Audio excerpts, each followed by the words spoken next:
సవాళ్ళు ఎన్నో ఉంటాయి. 24 ఎన్నికల ముందు పరిస్థితులు, ఎన్నికల ఫలితాలు అన్నీ మీకు తెలుసు. కార్యకర్తలు, నాయకులు ఎన్నో పోరాటాలు చేశారు, ఎన్నో త్యాగాలు చేశారు, ఎన్నో ఇబ్బందులు పడ్డారు.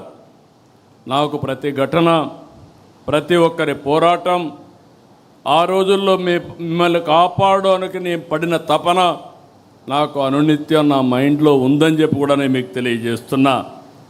రాష్ట్ర చరిత్రలోనే విజయం మన బాధ్యతను పెంచింది. ప్రజల నమ్మకం, ఆశలు, ఆకాంక్షలు ఉన్నాయి. అందుకే ప్రతిరోజు ఒక దీక్షతో, ఒక లక్ష్యంతో, ఒక పవిత్రమైన యజ్ఞం కోసం పనిచేస్తున్నాం. వెంటిలేటర్ పైనున్న ఆర్థిక వ్యవస్థని ఈరోజు కేంద్ర సహాయంతో బయట తీసుకురాగలిగాం.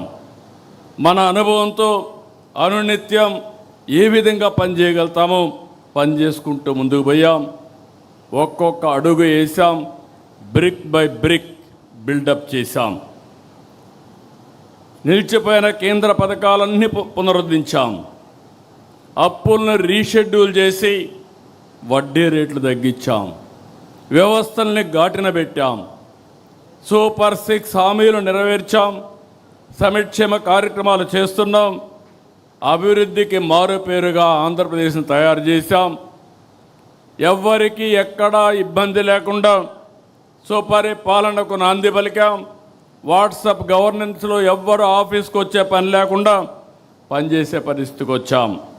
తల్లికి వందనం, అన్నదాత సుఖీభవ, స్త్రీ శక్తి, దీపం 2, దివ్యాంగ శక్తి, మత్స్యకారుల సేవలో, ఆటో డ్రైవర్ల సేవలో, నేతన్నలకు ఉచిత విద్యుత్ వంటి పథకాలు చేశాం.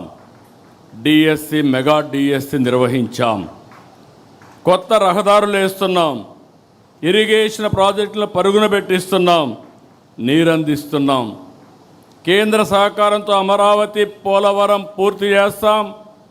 రాబోయే 2027 గోదావరి పుష్కరాల కంటే ముందు పోలవరాన్ని పూర్తి చేసి జాతికి అంకితం చేస్తాం.